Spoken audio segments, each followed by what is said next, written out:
Halo teman-teman semua, selamat datang kembali bersama saya di Abu Channel.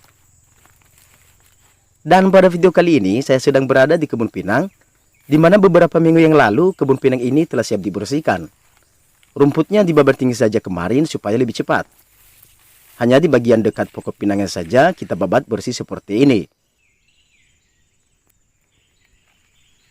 Oh ya teman-teman, cara seperti ini juga bisa. Terlebih-lebih kalau lahan pinangnya bukan di dataran rendah. Kita biarkan rumputnya pendek-pendek agar tanahnya tetap lembab.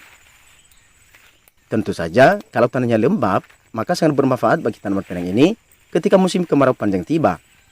Nah, kebun ini kebetulan sudah lama belum tersentuh dengan pupuk, sekitar kurang lebih 1,5 tahun yang lalu. Sehingga bisa dibilang, pohon pinangnya ini tidak maksimal pertumbuhannya.